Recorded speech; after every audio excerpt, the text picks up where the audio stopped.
โอ้ยละนา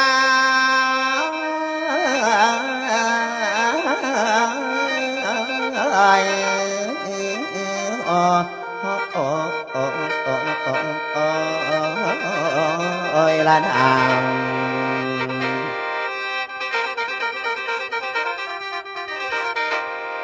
เมื่อบัดนี้ผมสิเบาชีวิตสัตว์สาวแล้วน้ำตาไม้ยายฟังนั่งทะนอนทอนทอง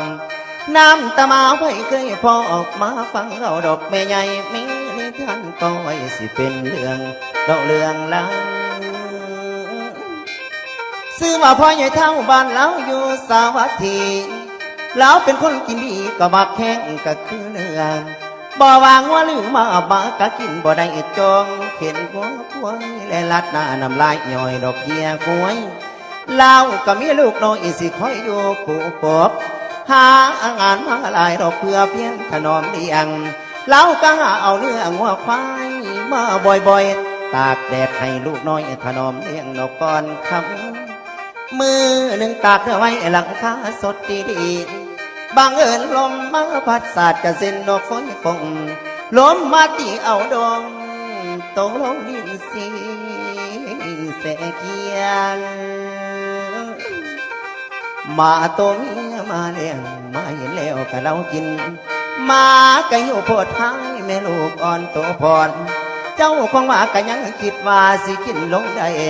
แล้วเราเป็นคนใส่ทำงานรับจ้างเพิ่นทั้งรับจ้างขาเนื้อดอกคำใดคู่สู่แนวได้เนื้อมาตากแล้วมากะเรามากินแนวว่าคนมันสิ้นสิเดือนการประหารแทนเห็นมากินเนื้อกระจายดินพัดก้อนใส่แล้วกระจังบ่ได้สิเอาก้อนดอกนำมากระเงกห้องไม่แต่ว่ายอมแล้วบ่ฟังคำมาสิดำตีลงก่อนตีมาหลายมาซ้อน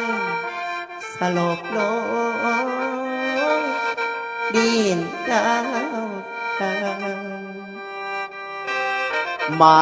กะวอนอ่อนเล่าสิขาดอย่างเดียวบอกว่าตายแน่ๆอีมาแม่ดอกมึงตายหมากะวอนขอดอกปอนของเอาไว้เองมาทั้งของนางทั้ง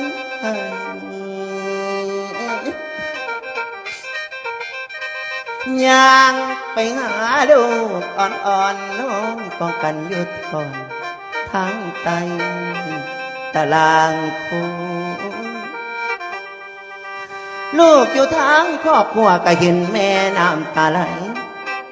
แม่ไปทำผิดอย่างเพิ่นจังตีเอาแทงเสียงลูกมาหน่อยข้างจ้องหอยเขาหาแม่ไผสิตนมาเด้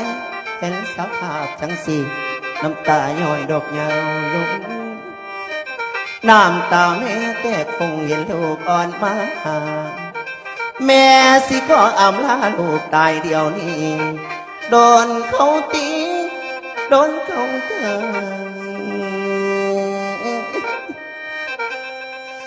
น้ำตาหมาโนไหลยาวเจ้าของเราซื้อทำสิเตรียมขาดอกยางเดียว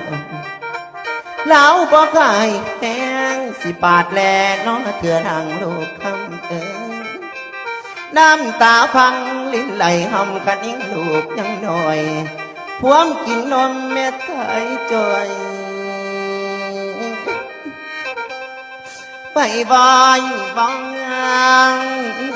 จากลูกอ่อนน้ำตาเล้าก็ออกนอนเล้าก็ให้ดอกใส่มาศาสตร์นี่นั่นผู้ขาขอเลิกทั้งประหารดวงวิญญาณดังของมาสิอยู่ใส่อภัยด้วยลูกโตมีหลายล้นปันไหนก็ตามสร้างก็ตามสร้างก็ตามสร้างโอ้ยขอสาเปียงสาแท้คู่สุดโตแล้วก็เลี้ยงลูกหน่อยฟูงหนึ่งของหมาบอกว่าสาวคนใดสิว่าเล่าเป็นบ้าทำตะดีไปหน้าเข้าไปวัดไปบ้างใจบอกกาดอกคือ เก่ายายเอ้ยยายน้ำตามาสอนให้เจ้าเลยโศกทางแม่นดาตีที่แม่เอ้ยที่พ่อเอ้ยไปน้อไปนาโอ้โอ้โอ้โอ้โอ้โอ้โอ้ยละนาง